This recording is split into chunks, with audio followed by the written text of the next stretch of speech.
Hello everyone, आज हम पढ़ने वाले हैं क्लास 9th की साइंस की फिजिक्स का चैप्टर नंबर 1 जिसका नाम है मोशन।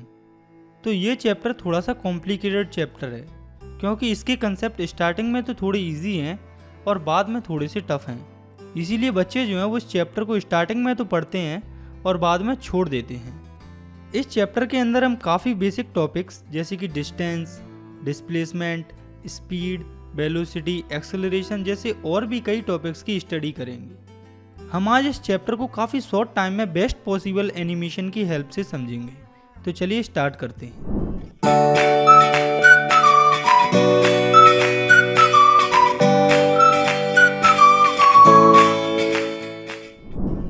तो आपको ये बात याद रखनी है कि कोई भी ऑब्जेक्ट है, चीज़ है, एनिमल है, प्लांट है या कुछ भी है, वो दो स्टेट में ही हो सकता है। ध्यान रहे, मैं यहाँ पर मैटर वाली स्टेट की बात नहीं कर रहा हूँ।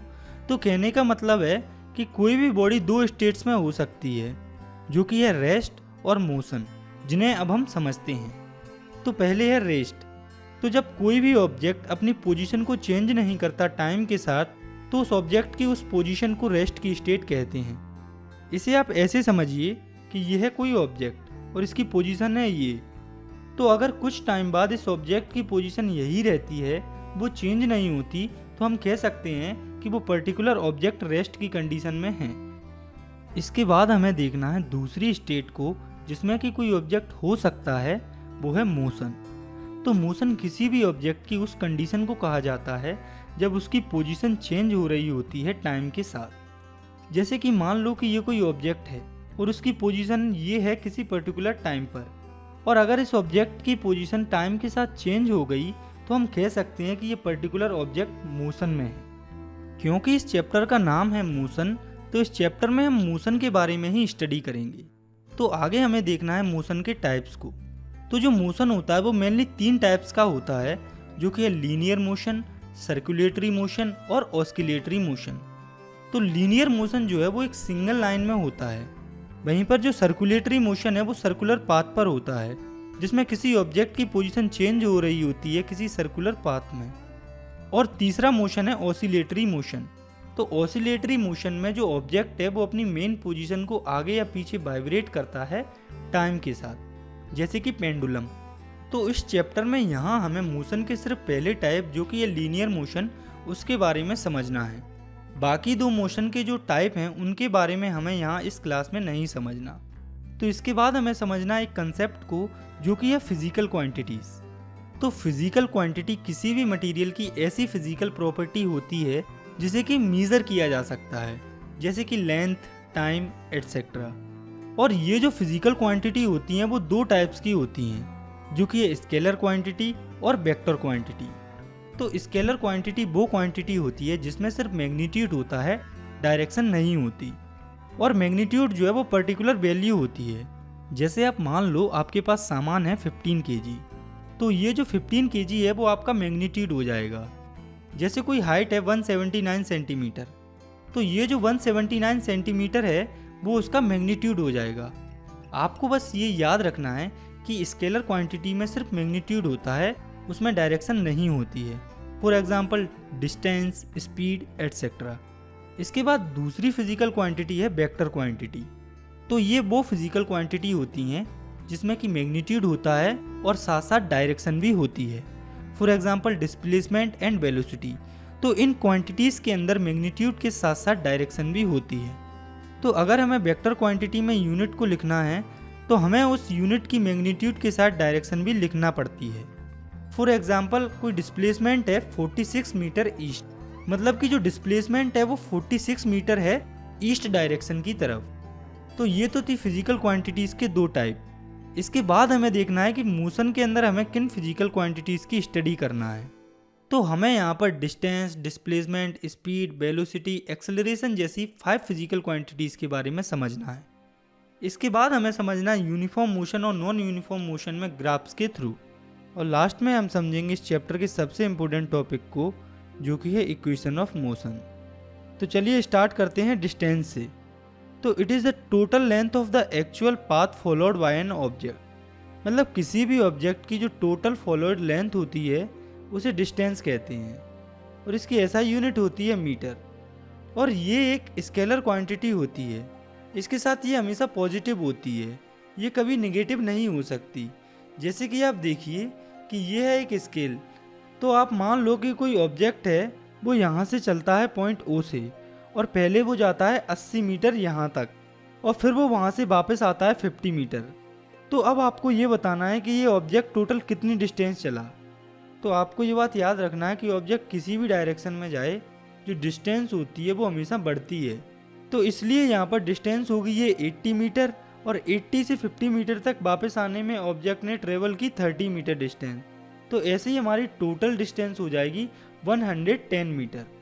वैसे तो डिस्टेंस की ऐसा यूनिट मीटर होती है, लेकिन इसे सेंटीमीटर, किलोमीटर और भी कई यूनिट्स में मेजर किया जाता है।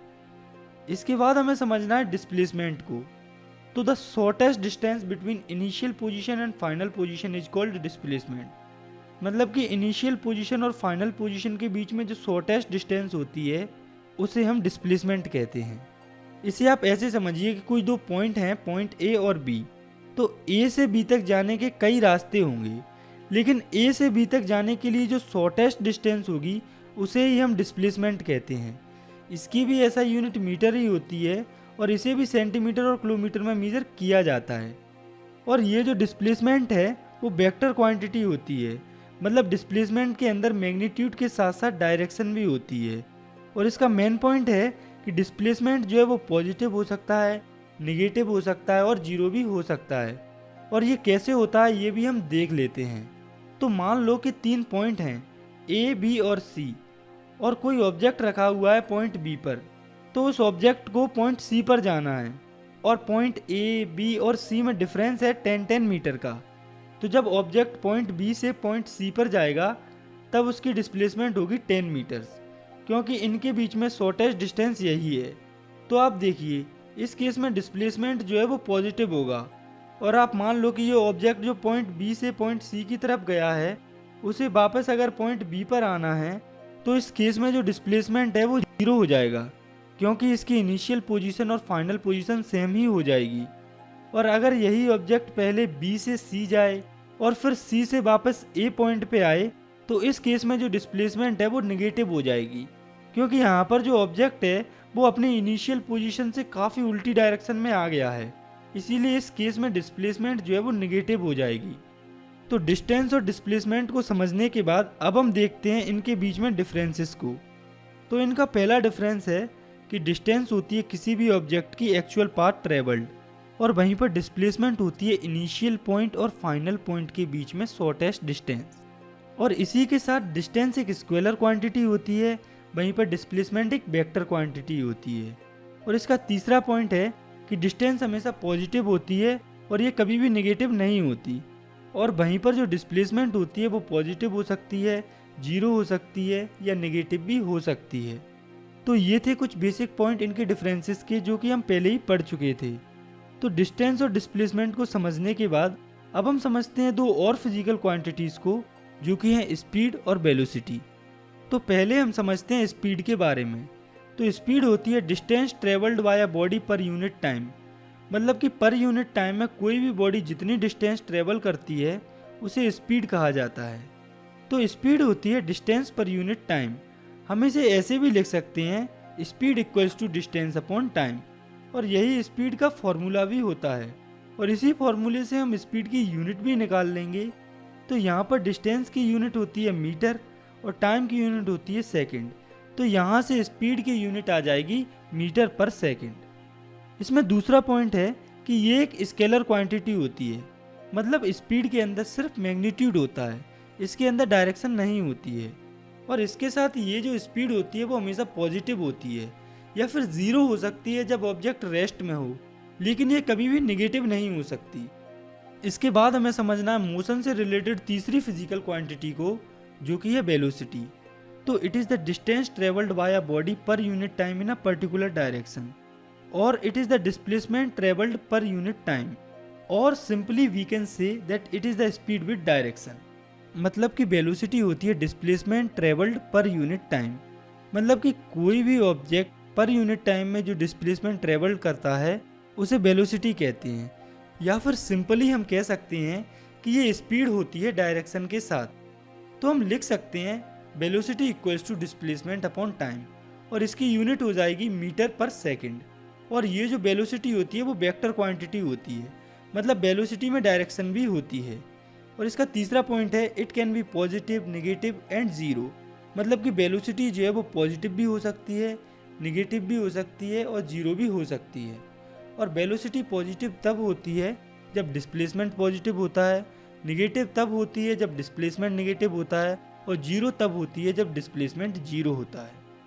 आप अगर चाहें तो स्पीड और वेलोसिटी को साथ में रखकर भी पढ़ सकते हैं, क्योंकि जब आप ऐसा करेंगे तो आपको इनसे रिलेटेड डिफरेंसेस भी आसानी से समझ में आ जाएंगे, जिन्हें कि हम ऑलरेडी डिस्कस कर चुके हैं।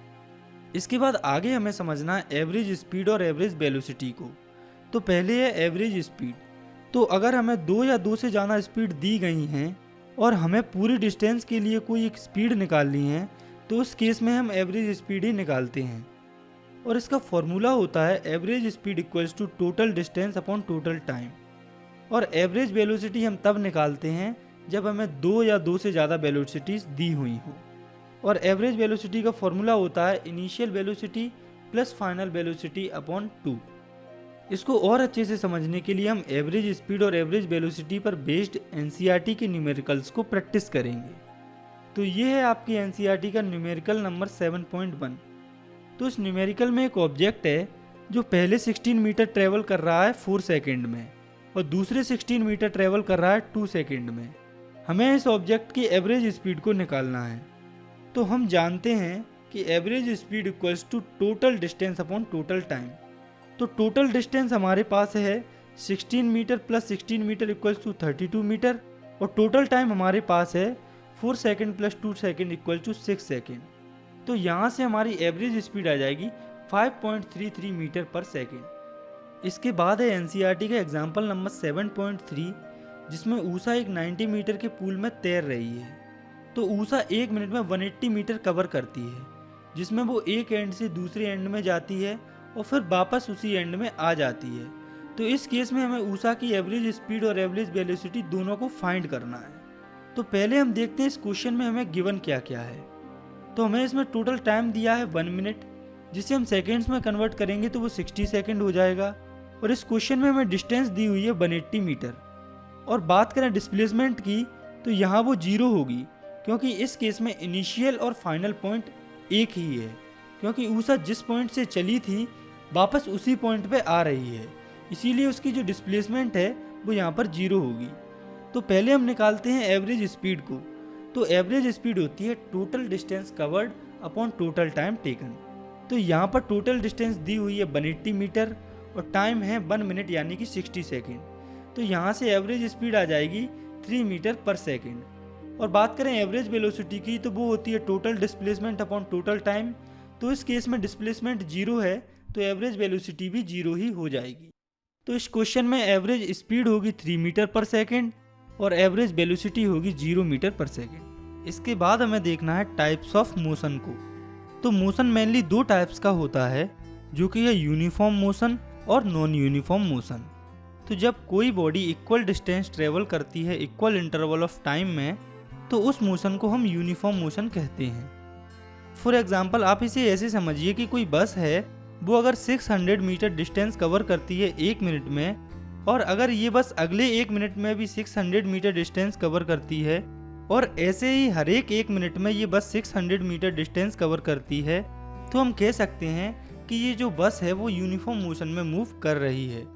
और अगर हम चाहें तो यूनिफॉर्म मोशन को ग्राफिकली भी शो कर सकते हैं।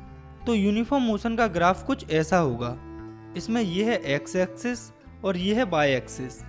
तो क्योंकि इस केस में जो ऑब्जेक्ट है वो इक्वल डिस्टेंस कवर कर रहा है इक्वल इंटरवल ऑफ टाइम में, तो इस केस में जो ग्राफ है वो स्ट्रेट लाइन होगा। इसके बाद हमें देखना है नॉन यूनिफॉर्म मोशन को। तो जब कोई बॉडी अनइक्वल डिस्टेंस ट्रेवल करती है इक्वल इंटरवल ऑफ टाइम में, तो इसे हम नॉन यूनिफॉर्म मोशन कहते हैं। फॉर एग्जाम्पल इसे हम ऐसे समझते हैं कि मान लो कोई ऑब्जेक्ट है, वो पहले 10 सेकंड में 15 मीटर डिस्टेंस कवर करता है, और फिर वही ऑब्जेक्ट अगले 10 सेकंड में 20 मीटर डिस्टेंस कवर करता है, और फिर अगले 10 सेकंड में 10 मीटर डिस्टेंस कवर करता है। तो इस तरह के मोशन को नॉन यूनिफॉर्म मोशन कहा जाता है। इसके बाद हम देख लेते हैं नॉन यूनिफॉर्म मोशन के ग्राफ को। तो नॉन यूनिफॉर्म मोशन का ग्राफ स्ट्रेट लाइन को छोड़कर कुछ भी हो सकता है, चाहे वो जिगजैग हो सकता है इस तरह से, या वो कर्व हो सकता है इस तरह से। इसके बाद हमें देखना है कुछ फिजिकल क्वांटिटीज के सिंबल्स को। तो पहले है डिस्टेंस का सिंबल जो कि है स्मॉल एस, और डिस्प्लेसमेंट का सिंबल होता है डेल्टा एस। जो इनिशियल वेलोसिटी होती है उसे यू से रिप्रेजेंट किया जाता है, जबकि जो फाइनल वेलोसिटी होती है जिसे कि मेन वेलोसिटी कंसीडर किया जाता है उसे वी से रिप्रेजेंट किया जाता है। इसके साथ जो स्पीड होती है उसे भी वी से ही रिप्रेजेंट किया जाता है, और जो टाइम होता है उसे स्मॉल टी से रिप्रेजेंट किया जाता है। तो ये जो स्पीड वेलोसिटी के फॉर्मूले होते हैं इन्हें भी हम सिंबल्स के फॉर्म में लिख सकते हैं। जैसे कि speed equals to distance upon time होता है, उसकी जगह पर हम लिख सकते हैं v equals to S upon T. इसी तरह से हम अलग अलग फॉर्मूलेस को भी उनके सिंबल्स के फॉर्म में लिख सकते हैं। इसके बाद हमें समझना है अगली फिजिकल क्वांटिटी को जो कि है एक्सेलरेशन। तो the rate of change of velocity of an object with respect to time is called acceleration. मतलब कि जब किसी ऑब्जेक्ट की वेलोसिटी चेंज होती है टाइम के साथ तो उसे एक्सेलरेशन कहते हैं। तो एक्सेलरेशन तब होता है जब वेलोसिटी में चेंज होता है, और जब वेलोसिटी में चेंज होता है तो कुछ इनिशियल वेलोसिटी होती है और कुछ फाइनल वेलोसिटी भी होती है। तो हम एक्सेलरेशन को कुछ इस तरह से लिख सकते हैं। एक्सेलरेशन को स्मॉल ए से रिप्रेजेंट किया जाता है, तो एक्सेलरेशन इक्वल्स टू होता है change in velocity upon time, जिसे हम लिख सकते हैं final velocity minus initial velocity upon time, यानी कि a equals to we minus you upon t. और यहाँ से हम एक्सेलरेशन की ऐसा यूनिट भी निकाल सकते हैं। तो वेलोसिटी की ऐसा यूनिट होती है मीटर पर सेकंड, और टाइम की ऐसा यूनिट होती है सेकंड। तो यहाँ से एक्सेलरेशन की ऐसा यूनिट आ जाएगी मीटर पर सेकंड स्क्वायर। और ये जो है वो वेक्टर क्वांटिटी होती है। और ये जो एक्सेलरेशन होता है वो पॉजिटिव हो सकता है, निगेटिव हो सकता है, और साथ में जीरो भी हो सकता है। एक्सेलरेशन के बारे में एक इम्पोर्टेंट पॉइंट है जो कि आपको याद रखना है कि निगेटिव एक्सेलरेशन को रिटार्डिव एक्सेलरेशन या डी एक्सेलरेशन भी कहा जाता है। तो इसके बाद हमें देखना है कि पॉजिटिव एक्सेलरेशन कब होता है और नेगेटिव एक्सेलरेशन कब होता है। तो जब इनिशियल वेलोसिटी कम होती है फाइनल वेलोसिटी से, तो उस कंडीशन में हमें पॉजिटिव एक्सेलरेशन देखने को मिलता है। जैसे कि आप मान लो कि इनिशियल वेलोसिटी है किसी ऑब्जेक्ट की 40 मीटर पर सेकेंड और फाइनल वेलोसिटी है 90 मीटर पर सेकेंड और टाइम है 9 सेकेंड। तो इस केस में एक्सेलरेशन जो है वो पॉजिटिव होगा। और नेगेटिव एक्सेलरेशन तब हमें देखने को मिलता है जब जो इनिशियल वेलोसिटी है वो हायर होती है फाइनल वेलोसिटी से। जैसे कि मान लो कि आपकी इनिशियल वेलोसिटी है 90 मीटर पर सेकेंड और फाइनल वेलोसिटी है 15 मीटर पर सेकेंड और टाइम है 6 सेकेंड। तो इस केस में हमें नेगेटिव एक्सेलरेशन या रिटार्डेशन देखने को मिलता है। तो हम इन दोनों कंडीशन में एक्सेलरेशन निकालते हैं। तो पहले केस में हमें फाइनल वेलोसिटी दी हुई है 90 मीटर पर सेकेंड और इनिशियल वेलोसिटी दी है 40 मीटर पर सेकेंड और टाइम है हमारे पास 9 सेकेंड। तो जब हम इन वैल्यूज को a equals to we minus you upon T वाले फॉर्मूले में रखेंगे तो हमारा एक्सेलरेशन आ जाएगा 5.5 मीटर पर सेकेंड स्क्वायर और ये पॉजिटिव एक्सेलरेशन होगा। इसके बाद हमें निकालना है दूसरा एक्सेलरेशन जिसमें कि इनिशियल वेलोसिटी दी गई है 90 मीटर पर सेकेंड और फाइनल वेलोसिटी है 15 मीटर पर सेकेंड और टाइम है 6 सेकेंड। तो जब हम इन वैल्यूज़ को फॉर्मूले में रखेंगे तो हमारा एक्सेलरेशन आएगा -12.5 मीटर पर सेकेंड स्क्वायर जो कि रिटार्डेशन होगा। तो हमने ये देखा कि एक्सेलरेशन पॉजिटिव कब होता है और नेगेटिव कब होता है। अब हमें ये देखना है कि एक्सेलरेशन जीरो कब होता है। तो जब इनिशियल वेलोसिटी और फाइनल वेलोसिटी बराबर हो जाती है तब एक्सेलरेशन जीरो होता है। इसके बाद हमें देखना है एक्सेलरेशन पर बेस्ड एक न्यूमेरिकल को। तो ये जो आप अपनी स्क्रीन पर न्यूमेरिकल देख रहे हैं यह है एनसीईआरटी का एग्जाम्पल नंबर 7.4। तो इसमें राहुल जो है वो पहले 30 सेकंड में 6 मीटर पर सेकंड की वेलोसिटी अटेन कर लेता है। उसके बाद वो ब्रेक लगाता है और अगले 5 सेकंड में उसकी वेलोसिटी घटकर 4 मीटर पर सेकंड हो जाती है। तो हमें दोनों केस में वेलोसिटी फाइंड करनी है। तो पहले केस में टाइम दिया है 30 सेकंड और फाइनल वेलोसिटी दी हुई है 6 मीटर पर सेकंड और क्वेश्चन में लिखा है कि राहुल ने 30 सेकंड में 6 मीटर पर सेकंड की स्पीड पकड़ी। तो उसकी इनिशियल वेलोसिटी जीरो होगी क्योंकि उससे पहले साइकिल रेस्ट पे थी। तो हम एक्सेलरेशन निकालने के लिए a equals to we minus U वाला फॉर्मूला लगा देंगे। तो v हमारे पास 6 है और u हमारे पास 0 है और टाइम है 30 सेकेंड। तो यहाँ से हमारा एक्सेलरेशन आ जाएगा 0.2 मीटर पर सेकेंड स्क्वायर। तो पहले केस में एक्सेलरेशन होगा 0.2 मीटर पर सेकेंड स्क्वायर। और अब बात करते हैं दूसरे केस की। तो इसमें दिया हुआ है कि वेलोसिटी जो है वो 5 सेकेंड में कम होकर 4 मीटर पर सेकेंड हो जाती है। तो इस केस में इनिशियल वेलोसिटी होगी 6 मीटर पर सेकेंड और फाइनल वेलोसिटी है 4 मीटर पर सेकेंड और टाइम है 5 सेकेंड। तो जब हम इन वैल्यूज़ को भी एक्सेलरेशन वाले फॉर्मूले में रखेंगे तो हमारा एक्सेलरेशन आ जाएगा -0.4 मीटर पर सेकेंड स्क्वायर। तो इस क्वेश्चन में पहले केस में जो एक्सेलरेशन है वो 0.2 मीटर पर सेकेंड स्क्वायर से बढ़ रहा है और दूसरे केस में जो एक्सेलरेशन है वो -0.4 मीटर पर सेकेंड स्क्वायर से घट रहा है, यानी कि दूसरे केस में रिटार्डेशन हो रहा है। इसके बाद हमें समझना है इस चैप्टर के आखिरी टॉपिक को, जो कि है ग्राफिकल रिप्रेजेंटेशन ऑफ मोशन। मतलब कि अब हमें ये जो मोशन है इसे ग्राफ्स पर रिप्रेजेंट करना है। तो इसके अंदर हमें मेनली दो ग्राफ्स के बारे में समझना है, जो कि है डिस्टेंस टाइम ग्राफ और वेलोसिटी टाइम ग्राफ। तो पहले हम समझते हैं डिस्टेंस टाइम ग्राफ को। तो डिस्टेंस टाइम ग्राफ के अंदर भी हमें दो ग्राफ्स को समझना है। पहला जिसमें वेलोसिटी या स्पीड यूनिफॉर्म हो और दूसरा जिसमें स्पीड या वेलोसिटी यूनिफॉर्म ना हो। तो पहले हम समझते हैं यूनिफॉर्म स्पीड के ग्राफ को। तो आप नज़र डालिए इस ग्राफ पर। इसमें एक्स एक्सिस पर हमने लिया है टाइम को और वाई एक्सिस पर हमने लिया है डिस्टेंस को। तो अगर हमें किसी ग्राफ में एक्स एक्सिस पर टाइम दिया है और वाई एक्सिस पर डिस्टेंस दी है तो ये जो लाइन है वो स्पीड या वेलोसिटी को रिप्रेजेंट करती है। और अगर ये वाली जो लाइन है वो स्ट्रेट है तो इसका मतलब ये है कि यहाँ पर स्पीड जो है वो यूनिफॉर्म है, वो चेंज नहीं हो रही है। मतलब जैसे जैसे टाइम बढ़ रहा है वैसे वैसे डिस्टेंस भी बढ़ रही है। और ये जो डिस्टेंस टाइम ग्राफ होता है इसकी हेल्प से हम वेलोसिटी भी फाइंड कर सकते हैं। जैसे कि आप सपोज कीजिए कि ये है डिस्टेंस टाइम ग्राफ के अंदर यूनिफॉर्म वेलोसिटी और हमें इसके अंदर पॉइंट ए से पॉइंट बी के बीच में वेलोसिटी निकालनी है। तो इसके लिए हम दोनों पॉइंट्स पर डिस्टेंस और टाइम को निकालेंगे। तो टाइम निकालने के लिए हम पॉइंट ए से एक वर्टिकल लाइन ड्रॉ करेंगे जिसे नाम देंगे T1 और पॉइंट बी पर भी एक वर्टिकल लाइन ड्रॉ कर देंगे जो कि होगी T2। और ऐसे ही डिस्टेंस को फाइंड करने के लिए हम एक हॉरिजॉन्टल लाइन ड्रॉ करेंगे पॉइंट ए से और दूसरी लाइन ड्रॉ करेंगे पॉइंट बी से।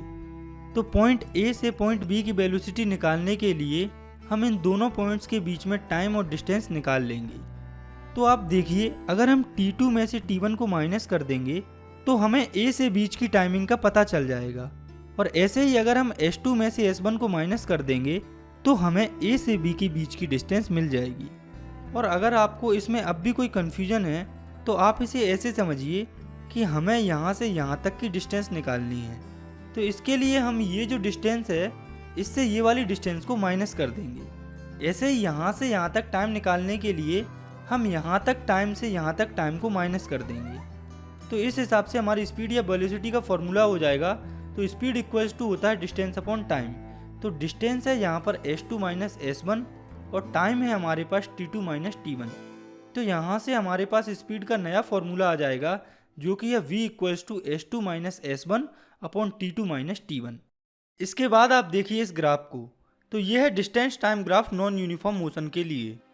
तो इस केस में जो वेलोसिटी वाली लाइन है वो स्ट्रेट नहीं होती, यानी कि इस केस में ये वेलोसिटी कर्व होती है।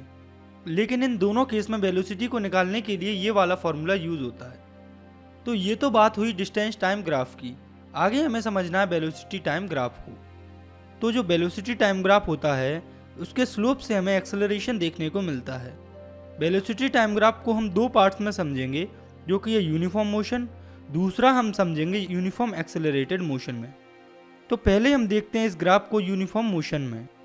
तो इतना तो हम जानते हैं कि यूनिफॉर्म मोशन हमें तब देखने को मिलता है जब ऑब्जेक्ट या बॉडी जो है वो इक्वल टाइम इंटरवल में इक्वल डिस्टेंस ट्रेवल करे, यानी कि जब ऑब्जेक्ट की वेलोसिटी या स्पीड कांस्टेंट हो। इसीलिए हमें यूनिफॉर्म मोशन में कुछ ऐसा ग्राफ देखने को मिलता है जिसमें वेलोसिटी कांस्टेंट है। और इस केस में जो एक्सेलरेशन होता है वो जीरो होता है, क्योंकि इस केस में जो वेलोसिटी होती है वो चेंज नहीं हो रही होती। क्योंकि एक्सेलरेशन तो तभी हमें देखने को मिल सकता है जब वेलोसिटी चेंज होती है। और ये जो वेलोसिटी टाइम ग्राफ होता है इससे हम डिस्टेंस भी फाइंड कर सकते हैं। और ये हम कैसे कर सकते हैं ये हम अब देख लेते हैं।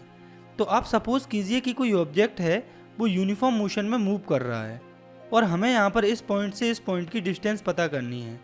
तो हम इस पॉइंट को A मान लेंगे और इसको B मान लेंगे और टाइम एक्सिस पर इस पॉइंट को C और D मान लेंगे। तो अब यहाँ पर हमें इस पॉइंट से इस पॉइंट की पूरी डिस्टेंस पता करनी है। तो आप इस स्ट्रक्चर को देखिए, ये एक रेक्टेंगल फॉर्म हो रहा है। तो अगर हम इस पूरे स्ट्रक्चर का एरिया निकाल देते हैं तो हमें डिस्टेंस मिल जाएगी। इसको और अच्छे से समझने के लिए हम इस पर एक न्यूमेरिकल प्रैक्टिस करते हैं। तो आप मान लो कि हमें वेलोसिटी दी हुई है मीटर पर सेकंड में 15 मीटर पर सेकंड और टाइम दिया है 8 सेकंड। हमें यहाँ से डिस्टेंस फाइंड करनी है। तो इन दोनों पॉइंट्स के बीच में आप देखिए, इस रेक्टेंगल में AC की वैल्यू है 15 मीटर पर सेकंड जो कि वेलोसिटी है। तो यहाँ से टाइम की वैल्यू होगी CD की वैल्यू जो कि होगी 8 - 2 = 6 सेकेंड। तो हम यहाँ से सिंपली एरिया ऑफ रेक्टेंगल का फॉर्मूला लगाकर डिस्टेंस निकाल लेंगे। तो एरिया ऑफ रेक्टेंगल होता है लेंथ इंटू ब्रेथ। तो ये हो जाएगा area of rectangles equals to AC into AB। तो 15 × 6 = हो जाएगा 90 मीटर। यहाँ पर हम डिस्टेंस को सिंपली स्पीड के फॉर्मूले से भी निकाल सकते हैं और वो ऐसे निकाल सकते हैं क्योंकि यूनिफॉर्म मोशन में जो स्पीड या वेलोसिटी होती है वो हमेशा फिक्स होती है और टाइम को हम t2 - t1 वाले फॉर्मूले से निकाल लेंगे। जैसे कि हमने इस क्वेश्चन में डिस्टेंस को एरिया ऑफ रेक्टेंगल वाले फॉर्मूले से निकाला, उसे हम सिंपली स्पीड वाले फॉर्मूले से भी निकाल सकते हैं। तो आइए निकालते हैं डिस्टेंस को स्पीड वाले फॉर्मूले से। तो हमें पता है कि यहाँ पर हर पॉइंट पर वेलोसिटी सेम है क्योंकि ये यूनिफॉर्म मोशन है जो कि है 15 मीटर पर सेकेंड और टाइम यहाँ से आ जाएगा 8 - 2 = 6 सेकेंड। तो जब हम speed equals to distance upon time वाला फॉर्मूला लगाएंगे तो हमारी डिस्टेंस आ जाएगी 90 मीटर। तो अगर आपको कोई क्वेश्चन दिया है जिसमें बॉडी यूनिफॉर्म मोशन में है और आपको वेलोसिटी और टाइम पता है तो आप उसे दो टाइप से सॉल्व कर सकते हैं। तो ये तो था velocity time graph uniform motion के लिए, लेकिन हमें यूनिफॉर्म एक्सेलरेटेड मोशन के लिए भी वेलोसिटी टाइम ग्राफ को देखना है। तो इसके नाम से ही पता चल रहा है कि इस कंडीशन में जो एक्सेलरेशन है वो यूनिफॉर्म है, यानी कि वेलोसिटी टाइम के साथ चेंज हो रही है, लेकिन वो यूनिफॉर्मली चेंज हो रही है। तो यूनिफॉर्म एक्सेलरेटेड मोशन का ग्राफ कुछ ऐसा होता है। तो आप इसमें देख सकते हैं कि जो एक्सेलरेशन है वो यूनिफॉर्म है। तो अगर हम चाहें तो इस ग्राफ से डिस्टेंस भी निकाल सकते हैं। तो आप मान लो कि इस ग्राफ में दो पॉइंट हैं, पॉइंट A और पॉइंट B। हमें इस पॉइंट A से पॉइंट B की डिस्टेंस को निकालना है। तो इसके लिए हम पॉइंट A से एक परपेंडिकुलर या लाइन ड्रॉ करेंगे। तो आप इस डायग्राम को देखिए, अगर हम इस पूरे पार्ट का एरिया निकाल दें तो हमें हमारा डिस्टेंस मिल जाएगा। तो अगर यहाँ पर यूनिफॉर्म मोशन होता और वेलोसिटी चेंज नहीं होती तो ABCD के एरिया से ही पूरा डिस्टेंस निकल आता, लेकिन एक्सेलरेशन की वजह से जो कार की वेलोसिटी है वो चेंज हो रही है। इसलिए डिस्टेंस को फाइंड करने के लिए हमें इस पूरे स्ट्रक्चर ABCDE का एरिया निकालना होगा। तो आप यहाँ पर देखिए कि ABCDE एक ट्रेपीजियम का फॉर्म ले रही है।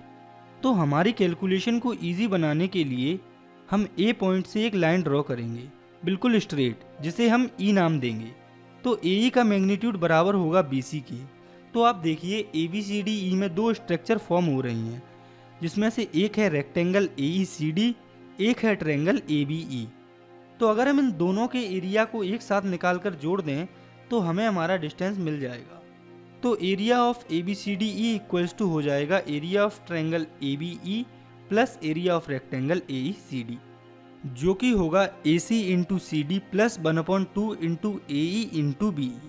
तो चलिए इसको और भी अच्छे से समझने के लिए हम इस पर बेस्ड एक न्यूमेरिकल को प्रैक्टिस करते हैं। तो हमें एक कार दी हुई है जिसकी वेलोसिटी टाइम के साथ यूनिफॉर्मली बढ़ रही है। तो हमें इस पॉइंट से इस पॉइंट तक डिस्टेंस का पता करना है। कार की वेलोसिटी 10 मीटर पर सेकंड के हिसाब से बढ़ रही है हर 5 सेकंड में। तो इसके लिए ग्राफ कुछ ऐसा होगा। तो हम इस पॉइंट से यहाँ पर एक लाइन ड्रॉ करेंगे। यहाँ पर टाइम है 10 सेकंड और एक लाइन हम ड्रॉ करेंगे पॉइंट P से। यहाँ पर टाइम है 20 सेकंड। तो यहाँ हम पॉइंट A से एक लाइन ड्रॉ करेंगे लाइन BC के पैरेलल में। तो इस AE की जो वैल्यू होगी वो बराबर होगी BC की। तो अब हम इनकी वैल्यूज़ को पहले लिख लेंगे। तो आप देखिए AB की वैल्यू है 20 मीटर पर सेकेंड और BC की वैल्यू है 10 सेकेंड और ये पार्ट है BE, इसकी वैल्यू है 40 - 20 = 20 मीटर पर सेकेंड। आपको यहाँ पर इनकी यूनिट्स को इग्नोर करना है। तो अब हम इनकी वैल्यूज़ को फॉर्मूले में पुट करते हैं। तो area of ABCDE equals to हो जाएगा area of rectangle ACDE plus area of triangle ABE।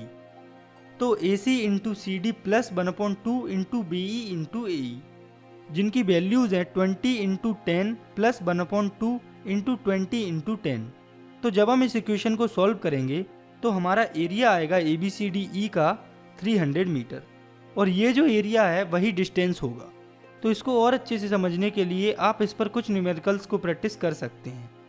इसके बाद हमें समझना है इस चैप्टर के सबसे इम्पोर्टेंट टॉपिक को, जो कि है equations of motion by graphical method, यानी कि ग्राफ्स के थ्रू मोशन की इक्वेशन को हमें फाइंड करना है। तो मोशन की टोटल 3 इक्वेशंस होती हैं, जिसमें पहली है v equals to u plus AT, जिसे कि equation of velocity time relation भी कहा जाता है। दूसरी है s equals to ut plus half AT square, जिसे कि equation of position time relation भी कहा जाता है। और तीसरी है v square minus u square equals to 2as, जिसे कि equation of position velocity relation भी कहा जाता है। तो आपको इन तीनों इक्वेशंस को और उनके नेम्स को अच्छे से याद रखना है, क्योंकि एग्जाम्स में क्वेश्चन डायरेक्टली इनके नाम से ही पूछे जाते हैं। तो चलिए अब हम इन तीनों इक्वेशंस को ग्राफ्स के थ्रू प्रूव करते हैं। तो सबसे पहले हम देखते हैं वेलोसिटी टाइम रिलेशन को, या मोशन की इक्वेशन नंबर 1 को। तो इसके लिए हमें एक ग्राफ दिया हुआ है जो कि है वेलोसिटी टाइम ग्राफ, और उसमें एक स्लोप भी दिया है जो कि है AB। और आपको ये बात याद रखनी है कि वेलोसिटी टाइम ग्राफ का जो स्लोप होता है वो एक्सेलरेशन को शो करता है। तो अब हम मोशन की इक्वेशन को फाइंड करने के लिए ये जो पॉइंट B है, इससे एक परपेंडिकुलर ड्रॉ करेंगे नीचे की तरफ, और उस पॉइंट को C नाम देंगे। और ये जो पॉइंट A है, यहाँ पर इस ग्राफ की इनिशियल वेलोसिटी होगी, क्योंकि यहीं से वेलोसिटी शुरू हो रही है। तो यहाँ पर वेलोसिटी होगी u। तो यहाँ से हम एक लाइन ड्रॉ करेंगे और इस लाइन से जोड़ देंगे, और इस पॉइंट को नाम देंगे D। और इस पॉइंट से हम इधर की तरफ भी एक लाइन ड्रॉ करेंगे जिसे हम नाम देंगे E। तो आप देखिए कि हमारी जो वेलोसिटी है इस वेलोसिटी टाइम ग्राफ में, वो सबसे ज़्यादा या फाइनल वेलोसिटी इसी पॉइंट E पर होगी, जिसे हम V कहते हैं। तो अब आप देखिए इस ग्राफ में ये जो BE है वो इक्वल है AD के, और ये जो AE है वो बराबर है BD के। तो हमें इस ग्राफ में एक स्लोप दिया हुआ है जो कि है AB, और जो स्लोप का फॉर्मूला होता है वो होता है slope equals to rise upon run. तो आप देखिए इसमें जो स्लोप राइज हो रहा है वो हो रहा है BD पार्ट के बीच में, और स्लोप रन हो रहा है वो हो रहा है इस AD के पार्ट में। तो हम slope equals to rise upon run की जगह पर उनकी वैल्यूज को रख देंगे। तो AB इक्वल्स टू हो जाएगा BD अपॉन AD। तो अब आप इस ग्राफ को देखिए, इसमें BD की वैल्यू है BC माइनस CD, यानी कि अगर हम BC वाले पार्ट में से CD वाले पार्ट को माइनस कर देते हैं तो हमें BD वाला पार्ट मिल जाएगा। तो हम लिख सकते हैं AB equals to BC minus CD upon AD। तो अब आप देखिए इस ग्राफ में जो AB है वो एक्सेलरेशन को शो कर रहा है, BC फाइनल वेलोसिटी B को रिप्रेजेंट कर रही है, और CD रिप्रेजेंट कर रही है इनिशियल वेलोसिटी को, और वहीं पर ये जो AD है वो रिप्रेजेंट कर रहा है टाइम को। तो हम यहाँ से लिख सकते हैं A equals to V minus U upon T। तो यहाँ से ये T इधर आ जाएगा, तो ये रिलेशन हो जाएगा V minus U equals to AT, और फिर ये माइनस का U जब इधर जाएगा तो वो पॉजिटिव हो जाएगा, और हमारा ये रिलेशन हो जाएगा V equals to U plus AT, जो कि हमारी फर्स्ट इक्वेशन ऑफ मोशन भी है। इसके बाद हमें देखना है मोशन की दूसरी इक्वेशन को, जो कि है equation of positive time relation. तो इस इक्वेशन में हमें पोजीशन और टाइम के बीच में रिलेशन निकालना है, और वो तब निकलेगा जब हमें स्लोप के अंदर का एरिया पता होगा। तो स्लोप के अंदर जो एरिया होता है वही डिस्टेंस होगा इस मोशन का, क्योंकि ये मोशन स्ट्रेट लाइन में हो रहा है। तो यहाँ पर डिस्टेंस और डिस्प्लेसमेंट सेम ही होगा। तो इस इक्वेशन को भी हम उसी ग्राफ से निकाल लेंगे। लेकिन अगर एग्जाम में आपसे ये इक्वेशन प्रूव करने को पूछा जाए तो आप इसे शुरू से एक्सप्लेन करिएगा। तो अब आप नज़र डालिए इस ग्राफ पर। हमें इसमें ये जो स्ट्रक्चर बन रही है OABC, इसका एरिया निकालना है। तो आप देखिए OABC के अंदर दो स्ट्रक्चर फॉर्म हो रही है। इसमें एक है रेक्टेंगल AOCD और एक है ट्रायंगल ABD। तो हम लिख सकते हैं area of OABC equals to area of rectangle AOCD plus area of triangle ABD। तो यहाँ पर हम लिख सकते हैं OC इंटू OA, और एरिया ऑफ ट्रायंगल होता है half into base into height. तो यहाँ पर हो जाएगा plus half into AD into BD। तो यहाँ पर आप देखिए हमने पिछली इक्वेशन में भी BD की वैल्यू फाइंड की थी, जो कि आप यहाँ पर भी देख सकते हैं, जो कि है BC माइनस CD। तो यहाँ पर हम BD की जगह पर BC माइनस CD लिख सकते हैं। तो जब हम इस इक्वेशन में इनकी वैल्यूज़ को पुट करेंगे तो s इक्वल्स टू हो जाएगा, s यहाँ पर है डिस्टेंस या displacement, s equals to u into T plus, तो यहाँ पर OC है टाइम और OA है इनिशियल वेलोसिटी u, तो ये हो जाएगा 1/2 इंटू v माइनस यू। तो यहाँ पर ट्रायंगल की जगह पर ये वैल्यूज इसीलिए आई क्योंकि OC और OD की वैल्यूज इक्वल हैं और BC है फाइनल वेलोसिटी v और CD है इनिशियल वेलोसिटी u। तो हम यहाँ पर ये जो फाइनल वेलोसिटी है v, इसकी जगह पर u प्लस AT लिख सकते हैं क्योंकि फर्स्ट इक्वेशन में हमने प्रूफ किया है v इक्वल्स टू होती है u प्लस AT। तो हम लिख सकते हैं s equals to ut plus 1/2 t into U AT minus U.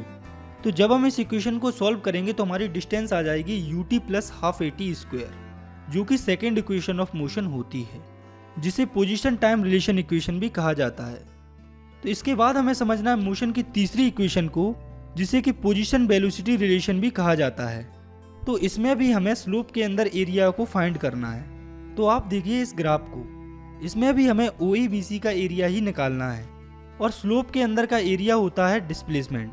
तो हम इस OABC का एरिया दूसरे फॉर्मूले से निकालेंगे। तो आप देखिए OABC एक ट्रेपेजियम की स्ट्रक्चर फॉर्म कर रही है, तो हम यहाँ पर एरिया ऑफ ट्रेपेजियम का फॉर्मूला लगा देंगे। तो एरिया ऑफ ट्रेपेजियम होता है distance equals to half into sum of parallel side into height. तो यहाँ पर पैरेलल साइड है OA और BC, तो हम लिख सकते हैं half into OA plus BC into OC, जो कि हो जाएगा s equals to 1/2 into you plus U into T. तो हम फर्स्ट इक्वेशन ऑफ मोशन से v की वैल्यू जो कि होती है u प्लस AT, उससे t की वैल्यू निकाल लेंगे, जो कि हो जाएगी t equals to v minus you upon a। उसे पुट कर देंगे इस इक्वेशन में। तो जब हम t की वैल्यू इस इक्वेशन में पुट करेंगे तो हमारी इक्वेशन आ जाएगी 1/2 into you plus v into v minus you upon a. तो जब हम इस इक्वेशन को सॉल्व करेंगे तो हमें रिजल्ट मिलेगा v square minus U square equals to 2as, जो कि होती है थर्ड इक्वेशन ऑफ मोशन, जिसे कि पोजीशन वेलोसिटी रिलेशन भी कहा जाता है। इसके बाद इक्वेशन ऑफ मोशंस पर बेस्ड हमें कुछ न्यूमेरिकल्स को प्रैक्टिस करना है। तो ये जो आप अपनी स्क्रीन पर क्वेश्चन देख रहे हैं, ये है NCERT न्यूमेरिकल नंबर 7.5। तो इस क्वेश्चन में एक ट्रेन है जो कि रेस्ट से स्टार्ट होकर 5 मिनट्स में 72 किलोमीटर पर आवर की स्पीड पकड़ती है, और इस क्वेश्चन में दिया है कि यहाँ पर एक्सेलरेशन यूनिफॉर्म है। तो हमें इस क्वेश्चन में दो चीज़ें फाइंड करनी है, पहली है एक्सेलरेशन और दूसरी है डिस्टेंस जो कि ट्रेन ने ट्रेवल किया है इस वेलोसिटी को अटेन करने के लिए। तो पहले तो हमें जो जो गिवन है उसे लिख लेंगे। तो हमें दिया है इनिशियल वेलोसिटी 0 है और फाइनल वेलोसिटी हमें दी गई है 72 किलोमीटर पर आवर, जिसे जब हम मीटर पर सेकंड में कन्वर्ट करेंगे तो ये हो जाएगी 20 मीटर पर सेकंड, और टाइम हमें दिया है 5 मिनट्स, जिसे हम सेकंड्स में कन्वर्ट करेंगे तो वो हो जाएगा 300 सेकंड। तो पहले हम फाइंड करते हैं एक्सेलरेशन को। तो ये हम फाइंड करेंगे मोशन की पहली इक्वेशन से, जो कि है v equals to U plus AT। तो यहाँ से a इक्वल्स टू हो जाएगा v minus you upon T. तो जब हम इस फॉर्मूले में गिवन वैल्यूज को रखेंगे तो हमारा एक्सेलरेशन आ जाएगा 1/15 मीटर पर सेकंड स्क्वायर। तो एक्सेलरेशन तो हमारे पास आ गया, अब हमें डिस्टेंस फाइंड करनी है। तो ये हम मोशन की सेकंड या थर्ड किसी भी इक्वेशन से निकाल सकते हैं। जैसे बुक में इसे थर्ड इक्वेशन से निकाला गया है, हम इसे सेकंड इक्वेशन से निकालेंगे। तो मोशन की सेकंड इक्वेशन होती है s equals to U T plus half AT square. तो u है यहाँ पर 0 और टाइम है 300 सेकेंड। तो s इक्वल्स टू हो जाएगा 0 into 300 plus 1/2 into 1/15 into 300 into 300। तो यहाँ से हमारी डिस्टेंस आ जाएगी 3000 मीटर, जिसे जब हम किलोमीटर में कन्वर्ट करेंगे तो वो हो जाएगी 3 किलोमीटर। तो इसका मतलब है कि ये जो ट्रेन है इसने 3 किलोमीटर डिस्टेंस ट्रेवल की।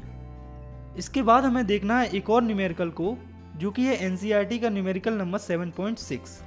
तो इस क्वेश्चन में एक कार है जो कि यूनिफॉर्मली एक्सेलरेट कर रही है 18 किलोमीटर पर आवर से 36 किलोमीटर पर आवर तक 5 सेकेंड्स में। तो हमें इस क्वेश्चन में एक्सेलरेशन और डिस्टेंस का वर्ड फाइंड करनी है।